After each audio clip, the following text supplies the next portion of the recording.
नमस्कार, DD news पर आप देखना शुरू कर चुका है हमारा खास प्रोग्राम। इस वक्त मैं हूं लालचंद्र सिंह। अगले एक घंटे में हम देखेंगे कुछ ऐसी खबरें जिन पर चर्चा जरूरी है, और ये चर्चा हम करेंगे अपने संवाददाताओं और खास मेहमानों के साथ। और आज सबसे पहले बात करेंगे कि संसद में महाकुंभ के हादसे पर विपक्ष हंगामा कर रहा है। राष्ट्रपति के अभिभाषण पर धन्यवाद प्रस्ताव पर चर्चा हो रही है, लेकिन इसमें भी विपक्ष ने हंगामा किया तो लोकसभा अध्यक्ष ने खरी खरी सुना दी। उन्होंने कहा जब राष्ट्रपति ने खुद ही जिक्र किया है तो उस समय चर्चा में आप इस बात का जिक्र कर लीजिएगा, लेकिन विपक्ष ने हंगामा किया। इस बीच सुप्रीम कोर्ट से वो हादसे पर जो याचिका थी उसको खारिज कर दी गई है, तो इस पर सबसे पहले बात करेंगे। और इसके बाद बात होगी दिल्ली के दंगल की, कि दिल्ली के दंगल में आज प्रचार का आखिरी दिन है। अब आज के प्रचार के बाद, आज शाम 5 बजे के बाद प्रचार बंद, और उसके बाद सभी को मतदान का इंतजार है। तो दिल्ली का दंगल क्या मोड़ ले रहा है, इस पर करेंगे चर्चा, खास मेहमानों के साथ। और इसके बाद बात करेंगे महाकुंभ की, कि तमाम नकारात्मक बातें कुछ लोगों के द्वारा फैलाने के बावजूद, सोशल मीडिया पर हादसे की खबर को खूब बढ़ा चढ़ाकर उछालने के बावजूद, महाकुंभ के रौनक में, महाकुंभ की शोभा में रत्ती भर की भी कमी नहीं आई। देश विदेश में महाकुंभ जो है उसकी ख्याति है, और देश विदेश से लोग खींचे चले आ रहे हैं महाकुंभ की तरफ। इस पर भी करेंगे बात, होंगे तमाम सवाल जवाब। लेकिन सबसे पहले इस वक्त की हेडलाइंस। बजट सत्र के तीसरे दिन लोकसभा में राष्ट्रपति के अभिभाषण पर धन्यवाद प्रस्ताव पर चर्चा शुरू। रामवीर सिंह बिधूड़ी ने चर्चा की शुरुआत करते हुए कहा, दिल्ली के लिए सिर्फ केंद्र सरकार ने किया काम, तो नेता प्रतिपक्ष राहुल गांधी ने चीन के भारतीय जमीन पर कब्जा करने का लगाया आरोप। संसद में बजट सत्र के तीसरे दिन कार्यवाही शुरू होते ही दोनों सदनों में विपक्ष ने महाकुंभ में भगदड़ की घटना को लेकर किया हंगामा। तो लोकसभा अध्यक्ष ओम बिरला ने विपक्ष को सुनाई खरी खरी।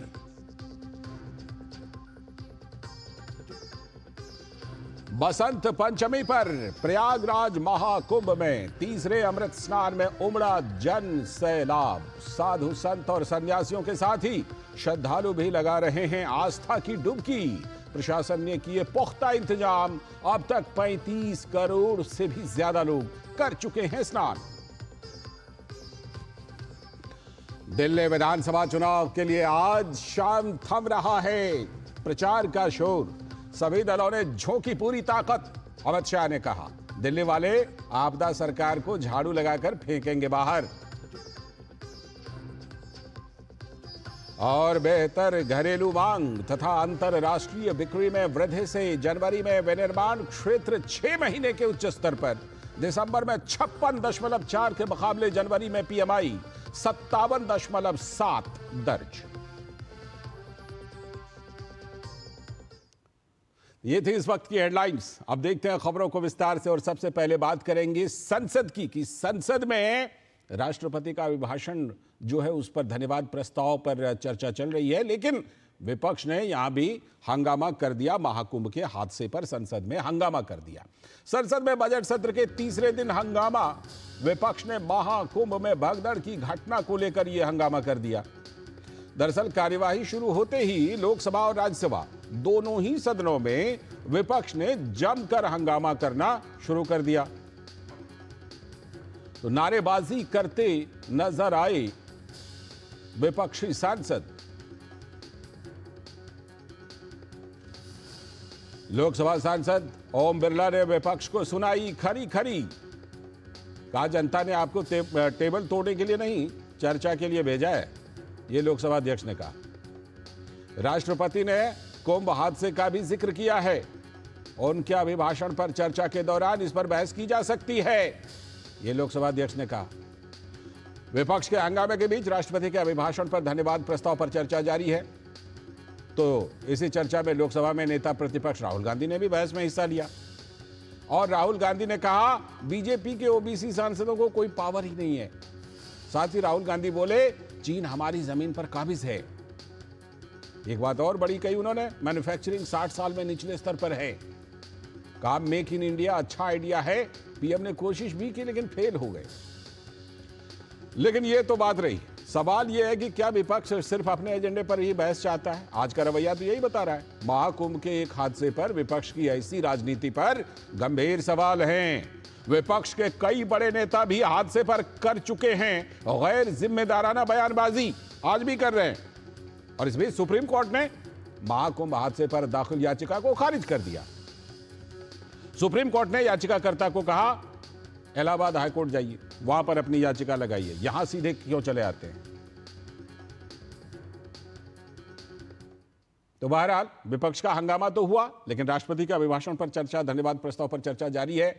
तो सभी लोग इसमें हिस्सा ले रहे हैं। नेता प्रतिपक्ष राहुल गांधी ने भी हिस्सा लिया और सदन में राष्ट्रपति के अभिभाषण पर चर्चा में बोलते भाजपा पर ओबीसी सांसदों को पावर और सत्ता से दूर रखने का आरोप लगाया।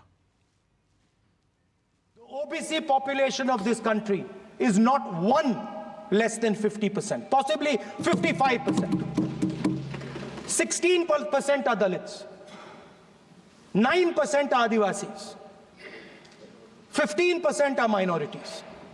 So at the center of any new development paradigm for this country, which runs parallel with the production paradigm I spoke of, which works together with the production paradigm I spoke of, is the participation of lower castes, OBCs, Dalits, Adivasis in the wealth of this country.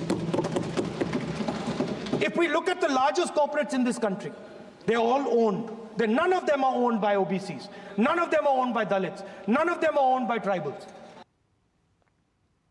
तो राहुल गांधी ने अपना वही आरोप दोहराया जो वो लगातार लगाते रहते हैं। ये बात अलग है। तथ्य ये है कि आज कैबिनेट में, मंत्रिमंडल में जितने ओबीसी और एससी एसटी के लोग हैं उतने पहले कभी नहीं होते थे। खैर, संसदीय कार्य मंत्री किरेन रिजिजू ने इन आरोपों का खंडन किया और कहा कि नेता प्रतिपक्ष को सोच समझ करके तथ्यों के आधार पर बात करनी चाहिए।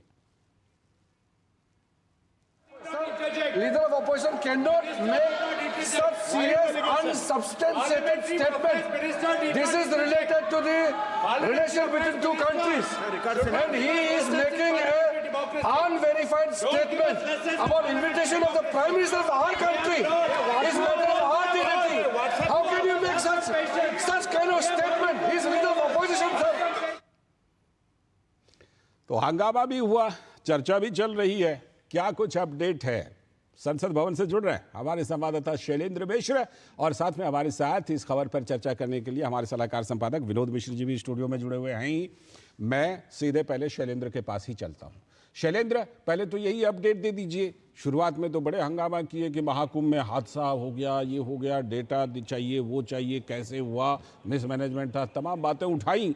लेकिन बाद में चलिए, अच्छी बात है कि चर्चा हो रही है।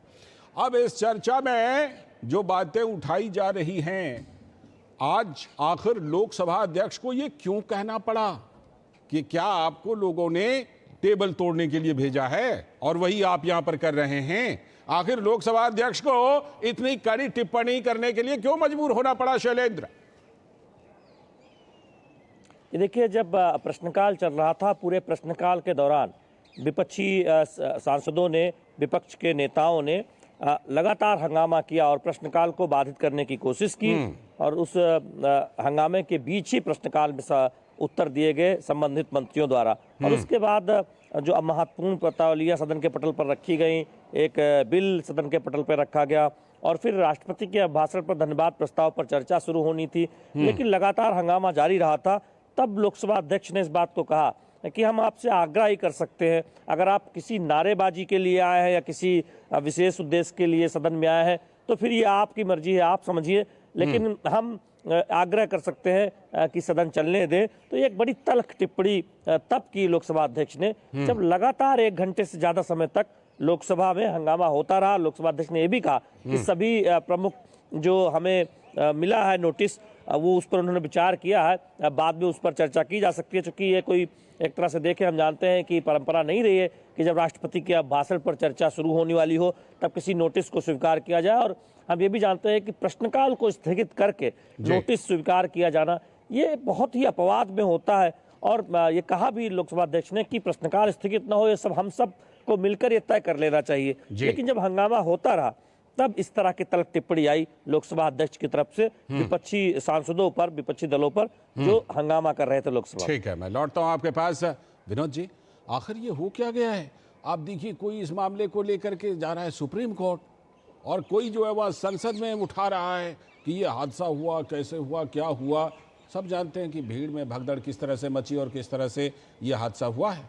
उसके बाद देश और दुनिया के श्रद्धालु पहुंच रहे हैं, लेकिन कुछ लोग सोशल मीडिया से लेकर और संसद तक इसको बिल्कुल ऐसा लगता है कि इस पर पूरा हंगामा करना चाहते हैं, और उसी का नजारा आज संसद में दिखाई पड़ा। विनोद जी, लाल जी, एक तो ये जानना पड़ेगा कि अभी संसद और संसद से बाहर जो सियासत है और सियासी एजेंडा जो है वो अपना अपना एजेंडा है, और अपना अपना एजेंडा में कहीं भी कहें आप देखें तो कम से कम जो राष्ट्रीय मुद्दा है और राष्ट्रीय के साथ साथ अगर आम लोगों का मुद्दा है वो कहीं पीछे छूट जाता है जी। और ये सीधे सीधे आज जब संसद में शैलेंद्र आपको बेहतर बताएंगे कि आज संसद के जो राष्ट्रपति अभिभाषण की चर्चा में नेता प्रतिपक्ष का जब देश ने आज सुना होगा तो कम से कम इस बात को एहसास किया होगा कि ये आखिर संसद की गरिमा, संसद की चर्चा में हम किन चीज़ों की चर्चा कर रहे हैं।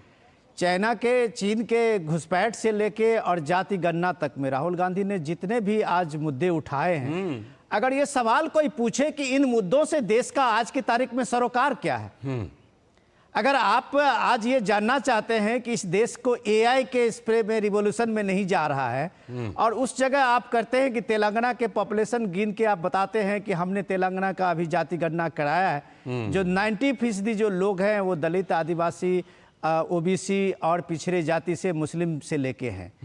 तो वो ये सवाल प्राइम मिनिस्टर की तरफ पूछते हैं और उनको पूछते हैं कि आपके पास जो ओबीसी है उनको कितना पावर मिला है। क्या ये देश नहीं जान रहा है कि खुद इस देश में एक ओबीसी ही प्राइम मिनिस्टर है? बिल्कुल। और मंत्रिमंडल में कितने ओबीसी मंत्री हैं? मंत्रिमंडल के कितने ओबीसी और दूसरे एससी और एसटी के लोग हैं? क्या ये देश नहीं जान रहा है? तो अगर इस बात का आप अर्थ बताना चाह रहे हैं तो आपके सामने में भी कर्नाटका का सेंसस आपके सामने में है, कास्ट सेंसस। आप कर्नाटक के सेंसस को पिछले 5 साल से लगातार कोशिश कर रहे हैं कि हम सेंसस को लाएं टेबल पे, आप नहीं कर पा रहे।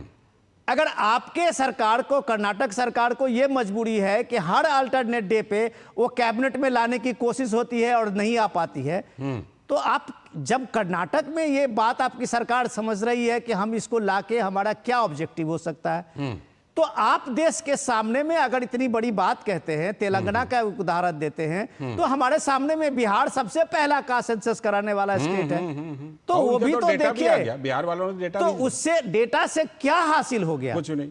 तो आप जब चीजों को गुमराह करने की बात करते हैं तो आप बिल्कुल, आपने सही कहा, तो आपको महाकुंभ में सनातन की इस भव्य आयोजन, सनातन की इस एकता से घबराहट होने लगती है। बिल्कुल। और जब इस पॉलिटिकल जमात को, जब पॉलिटिकल पार्टी के और नेताओं को इस तरह के बड़े आयोजन एक राष्ट्रीय फलक पर और दुनिया के फलक में वो देखने की कोशिश करते हैं, तो उनकी घबराहट में वो सीधे सीधे यही कास्ट सेंसस, यही तुष्टीकरण और इन सब चीजों को लाते हैं। लेकिन जब आप प्रतिपक्ष के नेता के रूप में, एक जिम्मेदारी के रूप में यूथ पावर की बात करते हैं, तो आपसे देश एक नेतृत्व की उम्मीद करता है, एक नई सोच की उम्मीद करता है। बिल्कुल। उसी सोच की उम्मीद कहीं ना कहीं ऐसा लगता है। हाँ, शैलेंद्र आप ही के पास आ रहा हूं। शैलेंद्र, जरा बताइएगा, राहुल गांधी के बयानों का खास तौर पर जिक्र हो रहा है कि तमाम मुद्दे वो उठा रहे हैं, लेकिन जो आज के मुद्दे हैं और जो सही मुद्दे हैं वो ना बोलकर जब वो अलग बोलते हैं तो फिर संसदीय कार्य मंत्री को यह कहना पड़ता है कि भाई आप नेता प्रतिपक्ष के पद पर हैं, जरा कुछ तथ्यात्मक बोल लीजिए, जरा सब्सटेंसिव तो बोलिए। आप बस यूं ही ऐसा बोल देते हैं जैसे कि कहीं रैली को संबोधित कर रहे हैं और वहां पर कुछ भी स्वीपिंग कमेंट कर दिया, स्वीपिंग स्टेटमेंट दे दिया। राहुल गांधी नेता विपक्ष को यह समझना होगा कि संसद में जब कोई आप बात कहते हैं तब उसके पीछे आपको एक वजन रखना होता है, यानी जो सच्चाई है या फिर जो कोई आपके पास रिकॉर्ड है वो साथ में रखना होता है। और वही बात संसदीय कार्य मंत्री ने कही कि इस तरह से विदेश मंत्री के विदेश दौरे पर आप वो बातें नहीं कह सकते जो मीडिया रिपोर्ट के आधार पर। लेकिन राहुल गांधी ने 3 बातें जो मुख्य तौर पर कही, हमारे वरिष्ठ सहयोगी विनोद मिश्र जी उसकी बात कह रहे थे कि ओबीसी को या फिर पिछड़े तबके को आप टॉप पे नहीं देख रहे हैं। तो राहुल गांधी को समझना चाहिए कि प्रधानमंत्री नरेंद्र मोदी खुद ओबीसी है, आप देखिए बीजेपी शासित कई राज्यों में आप देखें, आप मुख्यमंत्री हैं, सही बात है। मुख्यमंत्री है, हाँ। उत्तर प्रदेश देखे उप मुख्यमंत्री कौन है, राजस्थान देखे उप मुख्यमंत्री कौन है। और जब ये सवाल आता है तो ये भी सवाल आएगा कि यूपीए के समय में कितने ओबीसी मंत्री थे। बिल्कुल। सिर्फ एक ओबीसी मंत्री था, बाद में वो भी हटा दिया गया था। ये सवाल तब भी आएगा कि उससे पहले कितने ओबीसी मंत्री थे। और अगर आप कह रहे हो कि लोन या कोई टॉप उद्यमी नहीं है, तो प्रधानमंत्री नरेंद्र मोदी को ही फिर कोई SC ST OBC, खासतौर पर SC ST और महिलाओं के लिए उद्यमी बनाने के लिए विशेष कोलेट्रल फ्री लोन की स्कीम लानी पड़ी। लाखों और करोड़ों SC ST उसका फायदा उठा रहे हैं, जरूर लाखों उठा रहे हैं और भविष्य में और उठाएंगे। तो फिर आप पर सवाल उठते हैं। हालांकि आपने कहा कि यूपीए के समय भी आप मानते हैं कि यूथ पे उतना नहीं ध्यान दिया गया, आरोप आपने मौजूदा सरकार पे भी लगाया। तो केवल यूपीए नहीं, बीते 60 वर्षों में ही आपकी सरकार थी, बिल्कुल, पार्टी बिल्कुल। की सरकार थी। तो ये सवाल तो उठेंगे कि 75 वर्षों में अगर एनडीए के 6 साल अटल बिहारी वाजपेयी के कार्यकाल के निकाल दें और मौजूदा 10 साल, तो इन 16 वर्षों में और बाकी मोर्चा की सरकारें 4-5 साल छोड़ के, तो 75 वर्षों में आपकी सरकार थी 55 साल तक। आप क्या कर रहे थे? क्यों नहीं टॉप लीडरशिप में आप ले आए? क्यों प्रधानमंत्री नरेंद्र मोदी तक इंतजार करना पड़ा? तब ओबीसी प्रधानमंत्री है, या फिर इस तरह की स्कीम आई उद्यमी बनाने के लिए जिसमें SC ST को कोलेट्रल फ्री लोन है, महिलाओं को कोलेट्रल फ्री लोन है 1 करोड़ तक का, छोटे छोटे उद्यमी। तो राहुल गांधी अपनी जो बातों को कह रहे हैं तो उन्हें स्वीकार भी करना चाहिए। सवाल बीजेपी पूछ सकती है, पूछ रही है, हमने कई बार देखा है बीजेपी प्रेस कॉन्फ्रेंस में तो पूछती भी रही है। जहां तक महाकुंभ का सवाल है, रविशंकर प्रसाद ने आज राष्ट्रपति के भाषण पर चर्चा में इस बात को कहा कि न्यायिक जांच हो रही है, अब तो ये भी साजिश की भी बुआ आ रही है। तो वहां पर जो कुछ हुआ वो हम जानते हैं कि बिल्कुल न्यायिक जांच हो रही है और 1 महीने का समय दिया गया है। 1 महीने के अंदर अंदर उसकी रिपोर्ट आनी है। विनोद जी, जो शैलेंद्र बात कर रहे थे उसका लबोलुआब तो ये है कि राहुल गांधी जब ओबीसी करके 1 उंगली उठाते हैं तो 4 उंगली जो है ना उनकी तरफ वापस उठती है।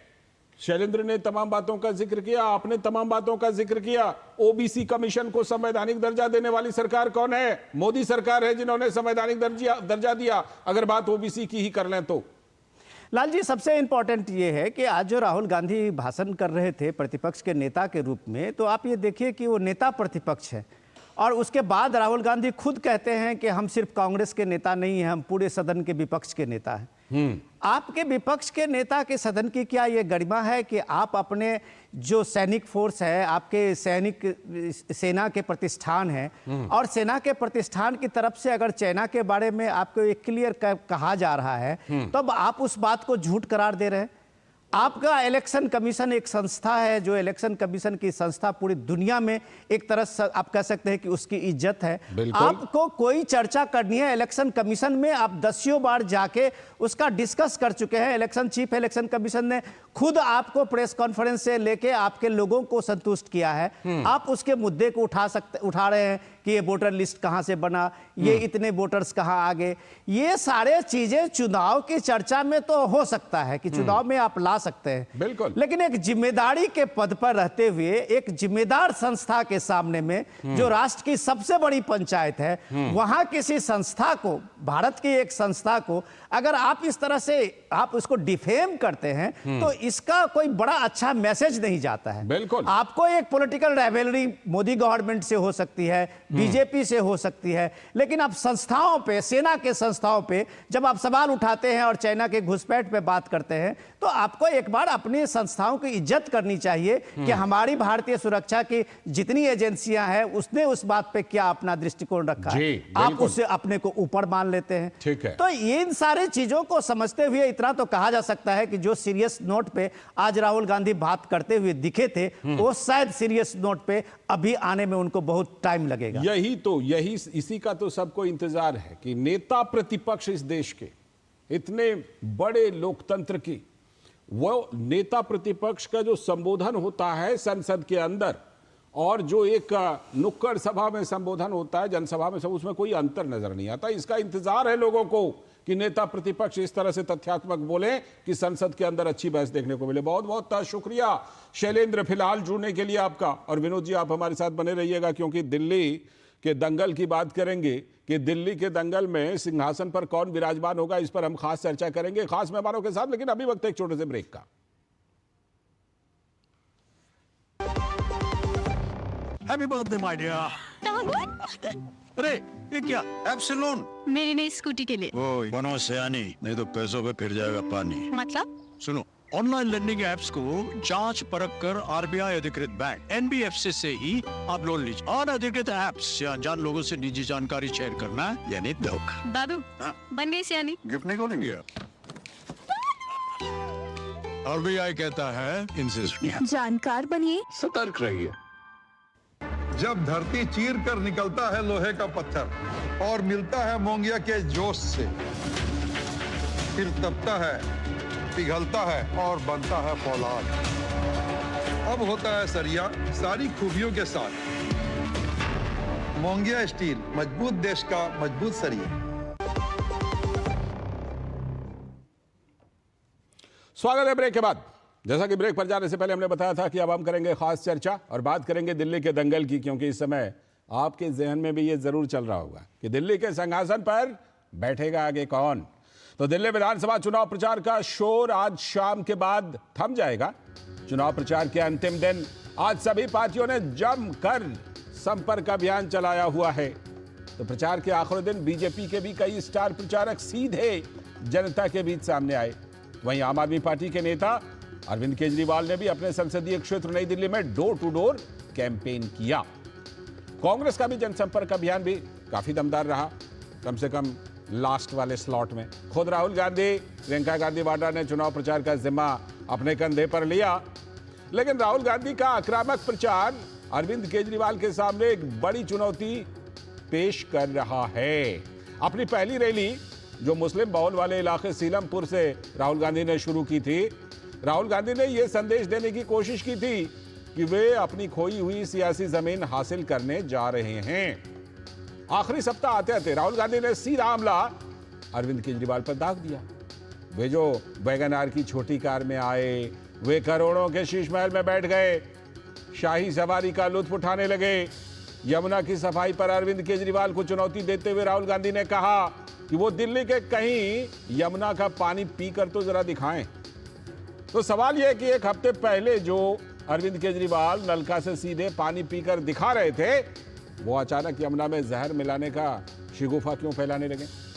जानकार कह रहे हैं कि असेंबली चुनाव में बीजेपी का वोट शेयर 35 से 38%, तो ये तो हमेशा रहा है। कांग्रेस पार्टी को 4-5% पर समेटकर अरविंद केजरीवाल ने कांग्रेस के वोट शेयर को हासिल कर लिया था, हथिया लिया था। इस बार जहां बीजेपी 5-10% वोट का इजाफा करने की कोशिश कर रही है, वहीं कांग्रेस पार्टी आम आदमी पार्टी से अपना वोट शेयर वापस चाहती है। कांग्रेस के नेता कह रहे हैं कि केंद्रीय नेतृत्व ने देर से समझा है कि क्षेत्रीय पार्टियों के हाथ में रहकर पार्टी कभी मजबूत नहीं हो पाएगी।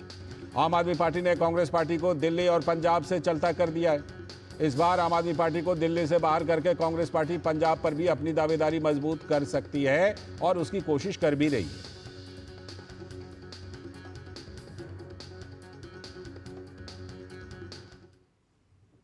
तो दिल्ली में जोरदार प्रचार चल रहा है। प्रधानमंत्री नरेंद्र मोदी भी प्रचार कर रहे हैं। दिल्ली में भाजपा के पक्ष में प्रचार करते हुए उन्होंने कहा कि जनता आम आदमी पार्टी से अब नफरत करने लगी है।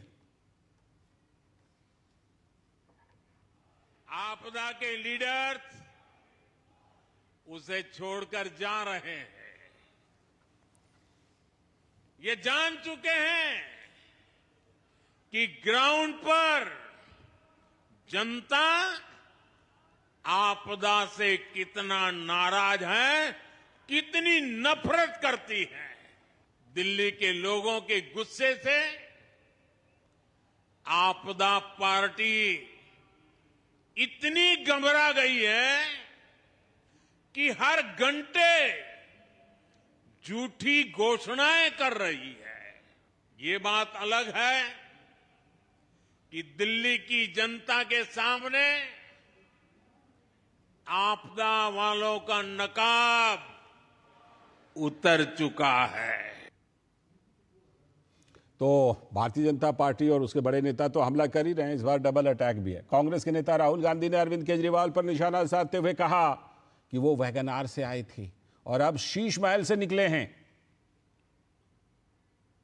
केजरीवाल जी ने वायदा किया था कि 5 साल के अंदर मैं दिल्ली का पानी साफ कर दूंगा, यमुना जी में जाके नहाऊंगा, यमुना का पानी पीऊंगा। केजरीवाल जी दिल्ली का पानी पी लीजिए, एक गिलास पी लीजिए, फिर देखते हैं क्या होता है। अस्पताल में मिलेंगे आपसे। कहते हैं मैं गरीबों की राजनीति करूंगा, मैं कमजोर वर्गों की राजनीति करूंगा। वैगन-आर में आए, स्वेटर पहने, खंबे पे चढ़ गए, फिर खंबे से उतरे और सीधा शीश महल के अंदर गए। तो राहुल गांधी भी जबरदस्त हमला बोल रहे हैं। तो आम आदमी पार्टी के संयोजक अरविंद केजरीवाल ने भाजपा पर गुंडाई का आरोप लगाया है और जनता से गुंडाई को खत्म करने की अपील की है। इस बार इनकी गुंडाई को हराना है। अब ये क्लियर हो गया है कि अगर डबल इंजन की सरकार आ गई है तो डबल इंजन कुचल देगा, सब लोगों को बख्शेगा नहीं। अपने पहियों के नीचे ये डबल इंजन सारी जनता को, गरीबों को, मिडिल क्लास को कुचल देगा। ये इंजन सबसे पहले तो सुरक्षा है ना लोगों की। अपने अपने बयान है, लेकिन इस बार दिल्ली का मुकाबला बड़ा दिलचस्प है। तो कौन सिंहासन पर बैठेगा, किसकी संभावना कितनी सी बनती है, ये तो आप लोग जानना चाहते ही होंगे। तो आज हम इसको समझने की कोशिश करते हैं और आपके साथ इस चर्चा में हम ये जरूर पड़ताल करेंगे कि दिल्ली की तस्वीर कैसी बन रही है। तो खास चर्चा में हमारे साथ जुड़ रहे हैं यासिर जिलानी जी, भारतीय जनता पार्टी के प्रवक्ता। बहुत बहुत स्वागत यासिर जी, नमस्ते। अजय वर्मा जी, कांग्रेस के नेता, बहुत बहुत स्वागत अजय वर्मा जी, नमस्ते आपको भी। और अनमोल पवार जी हमारे साथ, आम आदमी पार्टी के प्रवक्ता, स्टूडियो में हमारे साथ आए हुए हैं। साथ में हमारे सलाहकार संपादक विनोद मिश्र जी हैं। अनमोल जी बहुत बहुत स्वागत आपका भी, नमस्ते। और मैं चर्चा को जरा विस्तार देता हूं विनोद जी के जरिए। विनोद जी, थोड़ी कुछ तस्वीर अगर आपके मन में क्लियर हो गई हो तो जरा हमारे दर्शकों को भी बताइए। सब लोग जानना चाहते हैं कि भाई दिल्ली किसकी होगी दिल्ली, क्योंकि दिल्ली तो बड़ी दिलचस्प है और दिल्ली की इस बार की सियासत भी बड़ी दिलचस्प है। लाल जी, दिल्ली जिसकी भी हो, अभी तो जनता जनार्दन तय करेंगे। लेकिन इंपॉर्टेंट चीज ये है कि दिल्ली ने इस बार जबरदस्त चुनाव प्रचार देखा। ये तो है। आज अगर आप बीजेपी का ही देखिए कि 22 से ज्यादा रोड शो बीजेपी के हो रहे हैं। आम आदमी पार्टी के देखिए कि डोर टू डोर खुद कर केजरीवाल जी से लेके मनीष सिसोदिया सब अपने अपने क्षेत्र में कर रहे हैं। कांग्रेस का भी देखिए तो टॉप स्टार प्रचारक जो है वो सारे प्रचारक अपने अपने स्टार प्रचारक सब लगे हुए हैं रोड शो में, कैंपेनिंग करने में, नुक्कड़ों में, गलियों में। तो ये एक लोकतंत्र में आप कहें तो ये सब एक खूबसूरत नज़ारा है। बेशक इतना खूबसूरत नज़ारा है कि ये भारत में ही आप संभव दे सकते हैं कि आप जनता से संवाद बनाने के लिए, रीच आउट करने के लिए, खुद प्रधानमंत्री मोदी का भी हमने देखा थोड़ी देर पहले कि बच्चों के साथ में वो अब ये संवाद करते हुए दिख रहे थे एजुकेशन के मॉडल पे और दिल्ली के एजुकेशन को समझ रहे थे। तो ये जो एक प्रयास है वो एक लोकतंत्र को, एक जीवंत लोकतंत्र को एक विश्वास जगाता है। लेकिन उलट अगर आप देखते हैं कि इसमें सियासत को, तो सबसे चौंकाने वाली बात जो इस बार है कि वो आम आदमी पार्टी और कांग्रेस के बीच में जो बात चल रही है, ये इंडिया गठबंधन जो लोकसभा के प्रीमाइसेस तक जो इतना गठबंधन का शोर है, और जब राहुल गांधी का आप सुना रहे थे तब देख के तो जरूर लगता है कि अब कांग्रेस पार्टी में ये बोध और आत्मचिंतन तो जरूर जगा है दिल्ली में कि ये केजरीवाल हो या फिर अखिलेश यादव हो या फिर तेजस्वी यादव हो, उसने कांग्रेस की जमीन छीनी है तो उसे वापस लेनी है। और ये इसकी शुरुआत कम से कम कांग्रेस पार्टी ने दिल्ली से कर दी है। मैं दूसरे गेस्ट के पास जाऊं उससे पहले आपसे एक और छोटा सा सवाल करने का मन कर रहा है। एक रहस्य जरा ये समझाइए कि आप कह रहे हैं कि कांग्रेस बड़ी एक्टिव है, शुरू में भी एक्टिव दिखी थी, लास्ट में भी दिख रही है, ये बीच में कहाँ क्या हो गया था उसका रहस्य जरा बताइए कि बीच में कांग्रेस का देखिए, हम वो तो वर्मा जी बताएंगे, अजय वर्मा जी तो बताएंगे, बहुत शानदार वो जानकारी रखते हैं। मेरा देखिए, वो सीलमपुर से पहला इलेक्शन रैली राहुल गांधी ने शुरू करके दिखाया था कि ये हमारा है। तो केजरीवाल जी का वो दावा रहा है। तो अब तक जब केजरीवाल कह रहे थे कि भाई कांग्रेस का तो कोई जनाधार है ही नहीं, तो कांग्रेस आके करेगी क्या? यहाँ पे ये संदीप दीक्षित के बारे में भी बोला कि बीजेपी के पैसे से चुनाव लड़ रहे हैं। अब उनको ये असहज लगने लगा है, संदीप दीक्षित हो, अलका लांबा हो, तो ये उनको जरूर लगा है कि कांग्रेस मजबूती से और बड़ी तगड़ा फाइट दे रही है दिल्ली में। ठीक है, ठीक है, तगड़ा फाइट दे रही है। मैं पहले अजय वर्मा जी के पास ही चलता हूं। अजय वर्मा जी, अभी तो हमने देखा कि बोतल में पानी भर के कह रहे हैं कि ये है पानी, पी करके दिखाइए एक गिलास भी, हैं? साथ में वैगन-आर का भी जिक्र किया, शीश महल का भी जिक्र किया। लेकिन वही सवाल जो मैंने विनोद जी से पूछा था कि जिस तरह से कि अजय माकन जी ने, संदीप दीक्षित जी ने ये शुरू किया उस टेम्पो में बीच में कमी क्यों आई अजय वर्मा जी? अब फिर बाद में लास्ट में अच्छा टेम्पो दिख रहा है, बीच में कमी क्यों आ गई थी? जरा इस रहस्य को खोलिए हमारे सामने और हमारे दर्शकों के सामने, अजय जी। देखिए, दिल्ली देश का दिल है और देश की दिल की आवाज सुनने के लिए दिल्ली का 1,55,00,000 वोटर बहुत दुखी और बड़ा चिंतित है। क्योंकि कल भी बसंत पंचमी और आज भी अभी चल रहा है। सबसे पहले तो आप डीडी न्यूज को, देश के दर्शकों को और दिल्ली के वोटरों को बसंत पंचमी की हार्दिक शुभकामनाएं। कांग्रेस पार्टी, अजय वर्मा, राहुल जी, खड़गे जी और प्रियंका जी, सोनिया जी की तरफ जी। दूसरा, मैं आज के दिन ये बताना चाहता हूं कि माता सरस्वती का पूजन होता है और माता सरस्वती कल रात मेरे ख्वाबों में आई। ये ख्वाबों का सिलसिला और वो इस बार ज्ञान की टूट देवी नहीं रहा है होती है, दिल्ली की तो राजनीति। जितने बड़े बड़े पत्रकार और जितने बड़े बड़े एंकर। जी जी बताइए। तो मैं बता रहा हूं सर, सुने कि पत्रकार, एंकर, इन सब पर ज्ञान की देवी की कृपा होती है, तभी वो अच्छे एंकर, पत्रकार, लेखक बनते। उन्होंने कहा कि बेटा अजय, मैं बड़ी दुखी हूं कि 14 से लेकर तो देश को झूठ बोला जाकर बहकाया जा रहा है जुमलों से, और 12 साल से दिल्ली के छोटे राजद जुमलेबाज है वो बहका रहे हैं। कभी पानी की प्रॉब्लम देते हैं, कभी नौकरी की प्रॉब्लम देते हैं, दिल्ली पुलिस के मामले में देश की सरकार को बताते हैं और अपने मुद्दों पे जिम्मेदारी नहीं चुकते। तो कांग्रेस पार्टी ने ये तय करा, राहुल गांधी जी ने, अजय माकन जी ने, खड़गे जी ने, प्रियंका जी ने और कांग्रेस के 70 सीटों के एमएलए ने और हम सारे बब्बर शेर कार्यकर्ताओं ने, कि भाई एक रणनीति बनाई है। देश की जनता में एक सर्वे कराया दिल्ली में वोटिंग के लिए कि कैसे क्या हो सकता है। तो हमारी चुनावी रणनीति का पार्ट था कि कहां से शुरुआत करें। बीच में हमारे वर्कर, हमारे लोग वोटरों के साथ रहे। हम हवाबाजी और टीवी की हवाई फायरिंग पे नहीं रहे, क्योंकि टीवी का तो वैसे ही पता है पूरा देश मतलब मित्र मीडिया में किए फायरिंग और फिर लास्ट में तो वो वैसे भी बीच में नहीं देगा ठीक है, ना देगा तो ठीक है। हाँ, ठीक है, ठीक है। नहीं, अब मैं आपकी आखिर की बता रहा हूँ। प्रियंका जी हो, राहुल जी हो, जगह बादली की जनसभा, आपके नागलोई जट की जनसभा, बवाना की जनसभा, मैं कई जनसभा में राहुल जी के साथ था। और प्रियंका जी ने आज जंगपुरे में देखा अपने फल वालों के साथ, क्योंकि हम केवल एक्चुअल वोटर से जुड़ रहे हैं। हम दिल्ली के ओबीसी, हम दिल्ली के एससी, दिल्ली के माइनॉरिटीज के लोग जो मेजोरिटी में है उनसे जुड़ रहे हैं। क्योंकि केजरीवाल जी ने जो झूठ का परोसा फैलाया, केजरीवाल जी ने दिल्ली को कुछ नहीं दिया ना। शीला दीक्षित को याद कर रहे हैं, डिमांड कर रहे हैं सारे लोग कि शीला जी जैसी सरकार आनी चाहिए। मैं फाइनल कर रहा हूं 10 सेकंड में। हाँ, कर लीजिए। शीला जी जैसी सरकार आनी चाहिए और दिल्ली में परिवर्तन होना चाहिए, और परिवर्तन प्रकृति का नियम है, ये नियम होके रहेगा। दिल्ली में बदलाव है और दिल्ली में परिवर्तन है। ना देश की सरकार से थक चुके हैं और प्रदेश की सरकार से थक चुके हैं। ठीक है, मैं अनमोल जी के पास आऊंगा, और अनमोल जी के पास मैं सबसे अंतिम में इसलिए आऊंगा क्योंकि दिल्ली में सत्ताधारी तो अनमोल जी हैं। तो पहले यासिर भाई के पास। यासिर जी, ये बताइए, कांग्रेस अटैक कर रही है, लेकिन अटैक इस बार आप भी बड़ा जबरदस्त कर रहे हैं। प्रधानमंत्री खुद रैलियां करके अटैक कर रहे हैं।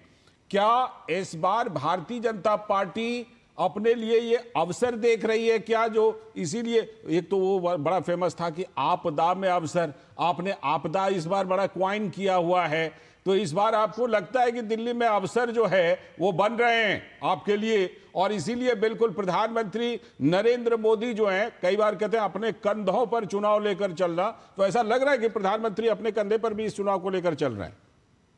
नमस्ते लालचंद जी। देखिए, दिल्ली के लोगों ने ठाना है 5 तारीख को आपदा हटाना है। ये दिल्ली के लोगों का मूड आप समझ सकते हैं। ये इसलिए समझने की जरूरत है कि पिछले 24 से 48 घंटे का, पिछले जो आप 48 घंटे का ट्रैक रिकॉर्ड दिल्ली का देखेंगे, जो चुनाव विश्लेषण करने वाले लोग हैं या जो चुनाव जमीन पे देख रहे हैं माइन्यूट तरीके से, उन्हें एहसास हो गया है कि चुनाव में हवा का जो रुख है वो बदल चुका है। आप जिस विधानसभा में 70 विधानसभा आप त्रिलोकपुरी से स्टार्ट करें और बुराड़ी होते हुए आप नांगलोई बवाना तक जाएं, आपको पता चल जाएगा वहां पे एक बदलाव की हवा चल रही है। और उस हवा का रुख भारतीय जनता पार्टी की तरफ है, क्योंकि लोगों ने अब लग गया है कि देखिए, ये पिछले 15 साल से ख्वाब देख रहे हैं, मतलब ख्वाब ही देखेंगे, सपना तो ये देखेंगे नहीं भारद्वाज जी। तो अब 15 साल का भ्रष्टाचार का इनके ऊपर बहुत बड़ा बोझ है, जो आम आदमी पार्टी कहती रही है। अब 10 से 11 साल इन लोगों ने भी सत्ता कर लिया, अब भारतीय जनता पार्टी की बारी है। तो लोगों को लग रहा है कि इस बार भारतीय जनता पार्टी को डबल इंजन की सरकार देके दिल्ली की जो हालात बद से बदतर इन लोगों ने 25 सालों 26 साल हो गए, 15 वो 11 ये, तो उसको खत्म करने के लिए अब लोग भारतीय जनता पार्टी पे विश्वास दिखा रहे हैं और ये दिख रहा है जिस तरीके से अपार समर्थन प्यार लोगों का। जब कल मोदी जी बोल रहे थे आरके-पुरम में, मैं वहां मौजूद था क्योंकि मैं तमाम दिल्ली की उनकी रैलीज को देख रहा हूं और आप देखिए कि लोगों को वो कनेक्ट करते हैं अपनी बातों में। लोग जब वो बोलते हैं तो लोग उत्साह में आ जाते हैं और उनकी बातों का जवाब देते हैं। इस बार ऐसा लग तो रहा है कि प्रधानमंत्री नरेंद्र मोदी जो है पिछले 2 चुनावों से ज्यादा इस बार एक्टिव नजर आ रहे हैं। अनमोल जी, बहुत सारे सवाल आपके लिए जमा हो गए, लेकिन सबसे ज्यादा सवाल आपके लिए जो जमा हुए हैं वो तो बोतल में पानी भर के दिखा रहे हैं अनमोल जी, राहुल गांधी जी, कि भाई इसको जरा एक गिलास पी करके तो दिखाइए। तमाम मुद्दे उठा रहे हैं, शीश महल के मुद्दे बीजेपी तो उठा ही रही थी, अब राहुल गांधी जी ने भी उठा दिया शीश महल का मुद्दा। ये डबल अटैक हो रहा है इस बार। अनमोल जी, कैसे मैनेज करेंगे ताकि ये सिंहासन एक बार फिर से आपके पास आए दिल्ली का? देखिए, दिल्ली की जनता के पास 2 विकल्प हैं। पहला विकल्प है अरविंद केजरीवाल जी का मॉडल, जिसमें हर परिवार हर महीने 25,000 रुपए की बचत करता है और जो लाभकारी नीतियां हमने लागू करने का वादा किया है, जैसे संजीवनी योजना जिसमें बुजुर्गों का मुफ्त इलाज किया जाएगा सरकारी और प्राइवेट अस्पताल में, संजीवनी योजना जिसमें 2100 रुपए प्रति माह जो है दिल्ली की हर महिला को दिया जाएगा और छात्रों के लिए सफर में जो है रिबेट और मुफ्त यात्रा दी जाएगी, उससे लगभग 35,000 की बचत की जाएगी। और इसी वजह से हम घर घर जाके बचत पत्र भरवा रहे हैं और दिल्ली की जनता का उत्साह जो है वो देखने लायक है। एक तरफ अरविंद केजरीवाल जी की काम की राजनीति है, दूसरी तरफ भाजपा की गुंडई है। ये वो गुंडा है रोहित त्यागी, जिसने अरविंद केजरीवाल जी पे जनवरी 18 में हमला किया था और कल प्रचार के दौरान आम आदमी पार्टी की गाड़ियों तोड़ी गई, उन्हें उनके एलईडी स्क्रीन तोड़े गए। दूसरा गुंडा है ये शैंकी, ये भी भारतीय जनता पार्टी का है। देखिए, प्रवेश वर्मा के साथ इन दोनों की तस्वीर जो है आप साफ देख सकते हैं। ना दिल्ली पुलिस ने इस पे कोई कार्रवाई की, ना इलेक्शन कमीशन ने इस पे कोई कार्रवाई की। दिल्ली पुलिस वहां मौजूद थी, उन्हें सख्त आदेश हैं कि भाई किसी भी तरह की गुंडई जो भाजपा जो है दिल्ली में करा रही है उस पे कोई कार्रवाई नहीं करनी है। ये देखिए, इनका रिकॉर्ड देखिए आप, ये बदमाशी जो इन्होंने की है, इनके ऊपर 10 मुकदमे चल रहे हैं लेकिन कोई कार्रवाई नहीं है। दूसरी बात यह है कि भारतीय जनता पार्टी ने तो स्पष्ट तौर पे ऐलान कर दिया है कि अगर वो सत्ता में आएंगे तो मुफ्त बिजली बंद हो जाएगी, मुफ्त पानी बंद हो जाएगा, मुफ्त शिक्षा बंद हो जाएगी, मुफ्त स्वास्थ्य बंद हो जाएगा। थोड़ा सा फैक्चुअली पहले संकल्प, मेरी जानकारी अलग है। मेरी जानकारी यह है कि वो कह रहे हैं कि ये तमाम फ्रीबी की योजनाएं जारी रहेंगी, इनको मैं और बेहतर करूंगा भारतीय जनता पार्टी की तरफ से। मेरी फैक्चुअल जानकारी ये है, बताइए जरा। देखिए, आप जरा इसका काउंटर कीजिए। हाँ जी, इन्होंने पहले संकल्प पत्र में बिल्कुल साफ कहा था कि मोहल्ला क्लिनिक सुविधाएं बंद कर दी जाएंगी, जो जेपी नड्डा जी ने जिसका वो किया था, जेपी नड्डा जी ने जो जनता के सामने पेश किया था। दूसरा, इन्होंने जो मुफ्त शिक्षा की बात हम करते थे, मुफ्त शिक्षा इन्होंने अपने संकल्प पत्र में लिखा है कि केवल जरूरतमंद बच्चों को, आज दिल्ली के 18 लाख बच्चों को, हर बच्चे को मुफ्त शिक्षा दी जा रही है सरकारी स्कूल में। उन्होंने कहा केजी से लेकर पीजी तक। देखिए, मेरी जानकारी में है कि इन्होंने कहा केजी से लेकर पीजी तक शिक्षा मुफ्त करेंगे। आप फिर वो भी समझा दीजिएगा जब मैं बात खत्म कर लूंगा कि जरूरतमंद को आप कैसे परिभाषित करेंगे, क्योंकि दिल्ली में तो सभी बच्चों को मुफ्त शिक्षा मिलती है। तीसरा, रमेश बिदोड़ी जी जो इनके कैंडिडेट हैं कालका जी से, उन्होंने कहा है कि महिलाओं को जो है मुफ्त बस यात्रा बंद करनी चाहिए। इनके केंद्रीय मंत्री मिश्रा जी हैं, उन्होंने कहा है कि बिजली बंद करनी चाहिए 24 घंटे और पानी बंद करना चाहिए। मैं संकल्प पत्र की बात को लेकर चलूंगा, जो उसमें आपने ऐलान किया वो भी, जो बीजेपी ने ऐलान किया वो भी, और जो कांग्रेस ने ऐलान किया है वो भी। विनोद जी के पास में आऊं, उससे पहले जरा यासिर भाई का एक काउंटर। यासिर भाई, जो बातें कह रहे हैं अनमोल जी कि ये मुफ्त की योजना बंद कर देंगे, और दूसरा थोड़ा सा वो भी बताइएगा कि वो जो 2 लोगों का फोटो दिखा रहे थे, क्या उनका बीजेपी से कनेक्शन है क्या? ये डिबेट का मुद्दा है, ये 11 साल के सार्थक काम का जवाब है कि अगर आपने कोई सार्थक काम किया होता तो आप इस तरह की बात करते हैं। कौन से मिश्रा जी कैबिनेट मिनिस्टर हो गए, वो इनसे पूछ लीजिए। झूठ बोलना है तो कम से कम झूठ को तरीके से तो बोलिए। अब आप बिल्कुल, आपका मामला खत्म हो रहा है। आपके इंटरनल सर्वे में आपकी 3 सीट, आतिशी मारलेना, आपके मनीष सिसोदिया और नई दिल्ली से अरविंद केजरीवाल चुनाव हार रहे हैं। मैं अभी जवाब लूंगा, छोड़ूंगा नहीं, छोड़ूंगा। आप सवाल कर रहे हैं वो दोनों जो उन्होंने चेहरे दिखाए उन दोनों चेहरों के बारे में बताइए यासिर भाई कि ये कौन से लड़के हैं जो मारपीट कर रहे हैं। ये तो इनका अभी इनके लोगों की कम से कम इस तरह की 20 फोटो मिल जाएगी आपको, यहाँ से लेके पंजाब तक गुंडागर्दी करते हुए। और खुद इनके जो पदाधिकारी हैं आम आदमी पार्टी के, चाहे वो पंजाब में किस तरह की ये गुंडागर्दी कर रहे हैं, आतंक मचा रखा है, और दिल्ली में किस तरीके की करते रहे, ये लोगों ने देखा है। और आपको इस वक्त जब आप चुनाव के अंतिम पल में खड़े हैं, जहां वोटिंग होने जा रही है आज 2 घंटे के बाद चुनाव प्रचार थम जाएगा, तो आप इस तरह की बेतुकी बातें कर रहे हैं। ठीक है, उन्होंने कहा ये परवेश वर्मा के साथ दिख रहे हैं, जवाब ले लीजिए। दोनों के बारे में पूछा, बताया ये भी आपने गलत बोला है।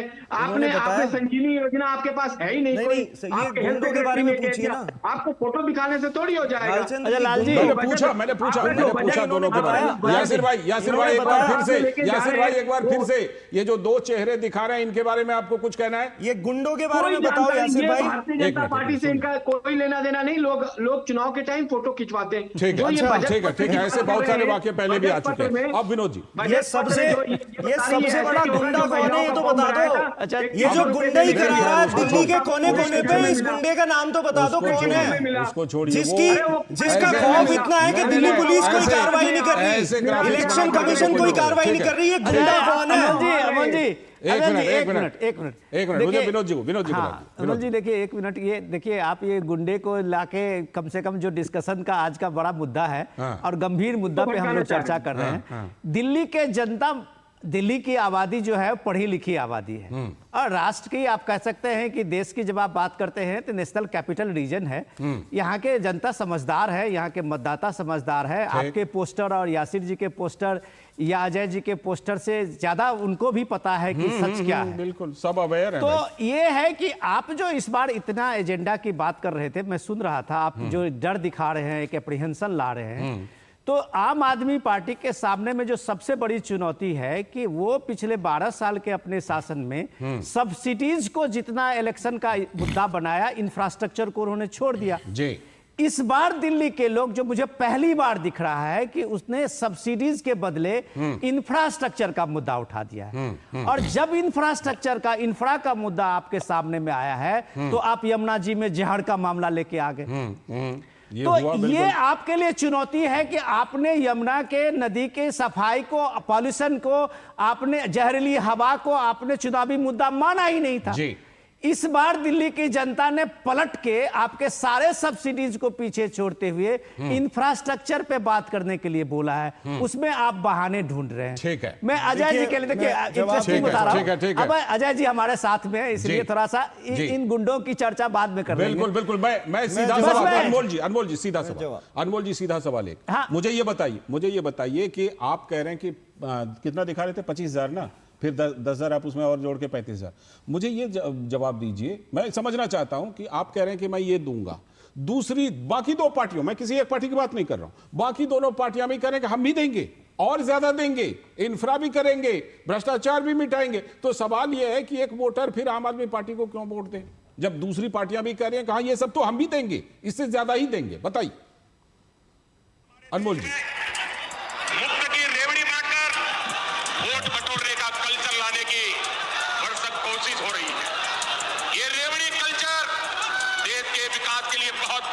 ये कोई पुरानी एक सेकंड क्या साबित कर रही है? मैं वही कह रहा हूं, हम संकल्प पत्र पर जाएंगे, हम तो संकल्प जवाब दे रहा हूं। अच्छा, मुझे विनोद जी जो है बहुत सीनियर एडिटर हैं, आप भी बहुत सीनियर पत्रकार हैं।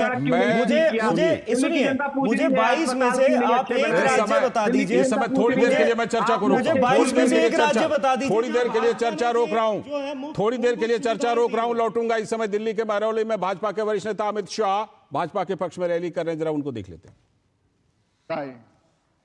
मगर बाद में कटआउट को वहां छोड़कर आए। परसों में नई दिल्ली गया तो उनको पूछा, भाई कटआउट का हाल क्या है? तो वो तो भूल गए, ढूंढने गए, ढूंढा तो कटआउट को भी पानी इतना गंदा था, एक कटआउट को भी एम्स के आईसीयू में भर्ती करना पड़ा। एम्स के आईसीयू में भर्ती, इन्होंने हर एक वादा जो किया है वो तोड़ने का काम किया है। और आज इसीलिए 50% से ज्यादा विधायक बदलने पड़े, उनको छोड़कर चले गए। केजरीवाल जी, आपके यहां भगदड़ क्यों मची है? क्योंकि मालूम है कि ये नैया डूबने वाली है। भाइयों बहनों, मैं नई दिल्ली जाकर आया हूं। आज मैं नई दिल्ली वालों की ओर से आपको एक बात बताने आया हूं। नई दिल्ली में केजरीवाल स्वयं बड़े बहुमत से चुनाव हारने जा रहे हैं। दिल्ली की जनता एक झूठे व्यक्ति को जान गई है। इन्होंने कहा था कि हम पॉलिटिक्स में नहीं आएंगे, और ना तो बेचारे अभी रालेगांव सिद्धि पहुंचे भी नहीं थे और उन्हें पॉलिटिकल पार्टी बना दी। बच्चों की कसम खाई थी कि हम कांग्रेस का समर्थन नहीं लेंगे। कुछ विधायक कम आए, कांग्रेस का समर्थन लेकर मुख्यमंत्री बन गए। उन्होंने कहा था कि हम सिक्योरिटी नहीं लेंगे, सिक्योरिटी भी ले ली। सरकारी गाड़ी नहीं लेंगे, गाड़ी भी ले लिया। सरकारी बंगलो नहीं लेंगे, एक बंगलो तो लिया, 4 बंगले तोड़कर 52 करोड़ रुपए का 50,000 गज का शीश महल बनाया। ब्रिजवासन वालों, किसी का, ये हजारों की संख्या में आप आए हो, किसी का 50,000 गज का बंगला है क्या? अरे जोर से बोलो भाई, है? किसी के घर में 6 करोड़ के डिजाइनर मार्बल लगे हैं क्या? किसी के घर में रिमोट से खुलने वाले पर्दे हैं क्या? ताली से बंद होने वाली और चालू होने वाली लाइटें हैं क्या? आवाज से खुलने वाला दरवाजा है क्या? शौचालय में सोने का कमोड है क्या? 15 करोड़ का वाटर सिस्टम आपके घर में लगा है क्या? रिक्लाइनर सोफा, एक सोफा 10 लाख का किसी के घर में है क्या? भैया 52 करोड़ रुपया जो केजरीवाल ने अपने निवास पर खर्च कर दिया, ये किसका है? जरा जोर से बोलो भाई, किसका है? ब्रिजवासन वालों, ये रुपया आपका है जिसको केजरीवाल ने समाप्त कर दिया और वादा खिलाफ ही की है। मैं पूछना चाहता हूं, माताओं को हर साल 1,000 रुपया देने वाले थे, क्या हुआ? बसों में पैनिक बटन लगाने वाले थे, 500 करोड़ रुपया खा गए केजरीवाल, पैनिक बटन नहीं लगा। World class drainage system, sewer system आज भी दिल्ली की जनता ढूंढ रही है। वर्ल्ड क्लास स्कूल भी ढूंढ रहे हैं, स्पोर्ट्स यूनिवर्सिटी भी ढूंढ रहे हैं, लंदन जैसी सड़कें भी ढूंढ रहे हैं। और सबसे बड़ा पाप किया, दिल्ली के गरीब लोगों को जो मोदी जी ने 5 लाख तक का इलाज मुफ्त किया है, उससे उनको दूर रखने का काम। आप चिंता मत करो। तो भ्रष्टाचार और नकारेपन पर हमला बोल रहे हैं अमित शाह। अब हम चर्चा में शामिल करते हैं अपने सारे जो खास मेहमान जुड़े हुए हैं।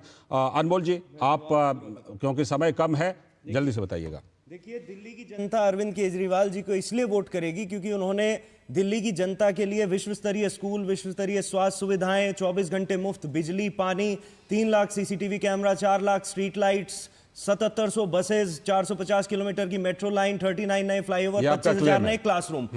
और दिल्ली की और आप बताइए भाई, 22 राज्यों में डबल इंजन सरकार है, पिछले 20-20 साल से है कई राज्यों में। अच्छा, आज ठीक है। तक एक राज्य में इन्होंने लागू नहीं किया। और ठीक है। अभी 10 सेकंड दीजिए। हाँ, जल्दी से। देखिए, ये समय बात कम कर है, रहे जल्दी थे से। अमित शाह जी, बात कर रहे थे इनकी आयुष्मान योजना की। ये देखिए सच्चाई, patient showing dead getting treatment 9.85 lakh. CAG की रिपोर्ट ने कहा कि इसमें जबरदस्त भ्रष्टाचार ऐसे आते है। हैं, क्यों ऐसे जनता आते इस पे विश्वास करे? योजनाओं जिस में- पार्टी के पास योजनाओं कोई के सीएम कार्यान्वयन फेस ऐसे नहीं है, कोई मामले आते हैं, एजेंडा ठीक नहीं है, कोई नैरेटिव नहीं है, अजय उसे जी के क्यों पास वोट मुझे करेगा? जाने कोई दीजिए। ये अजय जी को बताइए। ऐसे भी टाइम काफी कम है। अजय जी, आपकी छोटी सी टिप्पणी। अजय जी। देखिए, फाइनली मैं ये बताना चाहता हूं, दिल्ली की जनता, दिल्ली का वोटर परिवर्तन चाहता है। वो देश की सरकार की गलत नीतियों से, झूठ से और उनके ED CBI income tax IT और उनके चुनाव आयोग और ईवीएम मशीनों के जाल से थक चुका। और केजरीवाल जी के जुमलों ठीक है, और इनके झूठे वादों से अब क्योंकि देखिए, समय बदलाव होगा। समाप्त हो गया दिल्ली है। में गुंडागर्दी परिवर्तन चल होगा। रही है, वोट काटी जा रही है, समय समाप्त हो गया है। इस इलेक्शन समय कमीशन शामिल है। नासिर जी, आपके पास नहीं आ पा रहा हूं। समय समाप्त हो गया फिलहाल। रुपया मिल रहा है कैलाश ठीक है। गहलोत के ऑफिस में, ठीक उसके है, बाद भी ऐसा है कि जो भी परफॉर्मेंस है, जिसकी जो भी घोषणा है, उसको दिल्ली की जनता देखेगी और वोट करेगी। फिलहाल मुझे यहीं पर माफी के साथ फिलहाल बहुत बहुत शुक्रिया यासिर जी, अजय जी, अनमोल जी और विनोद जी, आपका भी जुड़ने के लिए बहुत बहुत शुक्रिया। अभी छोटा सा ब्रेक।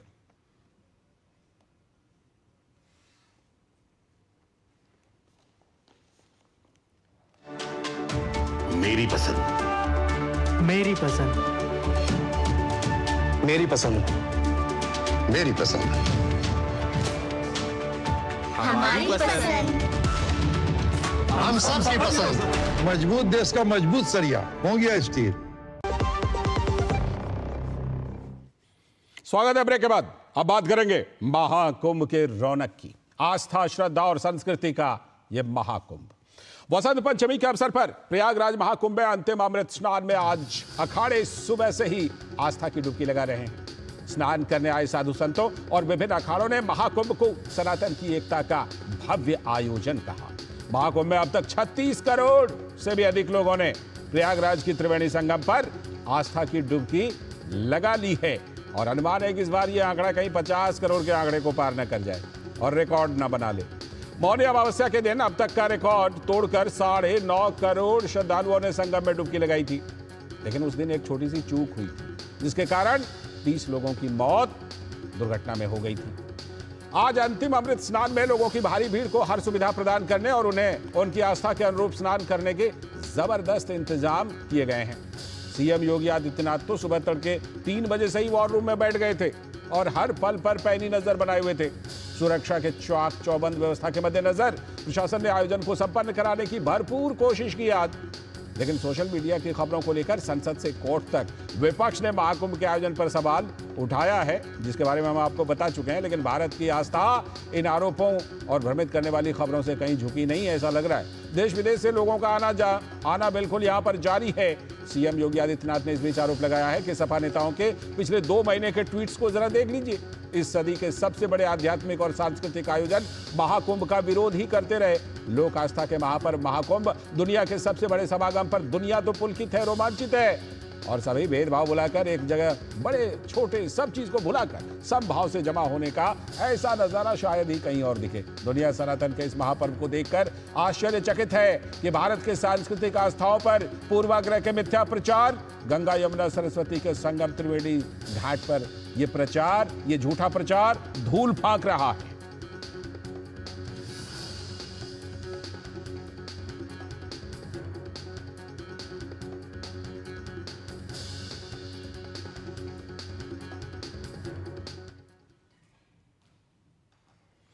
तो प्रयागराज महाकुंभ में विदेशी भक्तों में भी सनातन के प्रति अथाह श्रद्धा दिखाई दे रही है। जरा उनके उद्गार को सुनिए।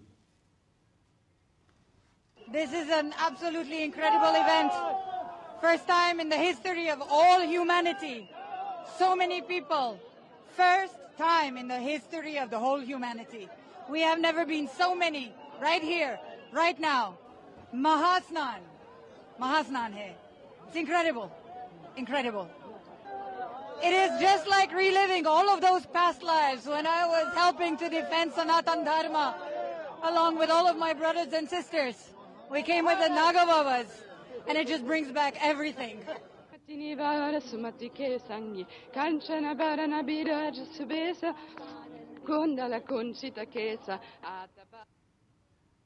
ये उद्गार बाहर से आए हुए श्रद्धालुओं के। अश्विनी मिश्र हमारे संवाददाता फोन लाइन पर जुड़ चुके हैं। अश्विनी, कैसा चल रहा है आज का स्नान? पता चला 3 बजे से ही सीएम योगी बिल्कुल एकदम वॉर रूम में मौजूद थे।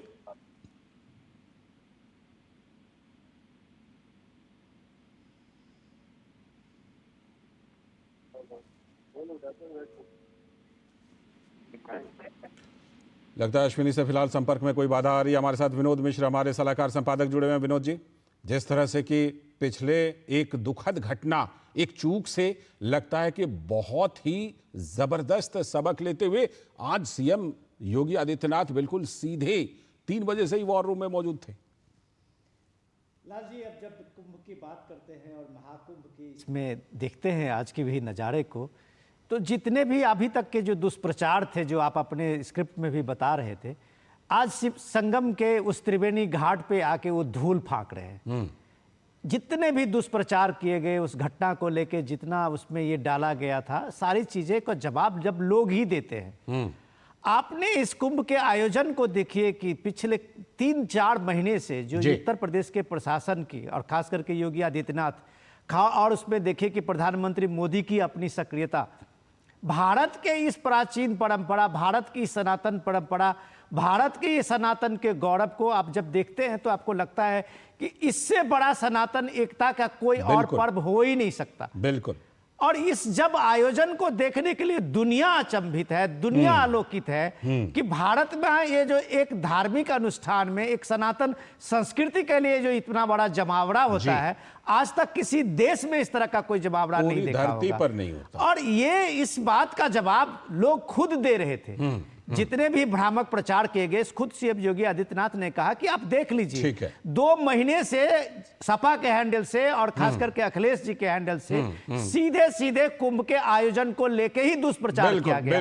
और लास्ट मौके तक आपने ये बात नहीं समझी कि ये देश की बात है, ये मर्यादा की बात है, ये सनातन की मर्यादा की बात है। आपने कोई परवाह नहीं की और उसके बारे में दुष्प्रचार करते रहे। लोगों ने आज जरूर जवाब दिया है बसंत पंचमी में। बिल्कुल, ये जवाब दिया है, लेकिन वो सवाल बने रहेंगे कि क्यों कुछ लोग, अपने देश के ही कुछ लोग, इस तरह का नकारात्मक प्रचार करते रहे। हालांकि महाकुंभ में उनको जवाब मिल रहा है। बहुत बहुत शुक्रिया विनोद जी जुड़ने के लिए और इस पर चर्चा करने के लिए। और इसी के साथ आज के इस वक्त में इतना ही। नमस्कार।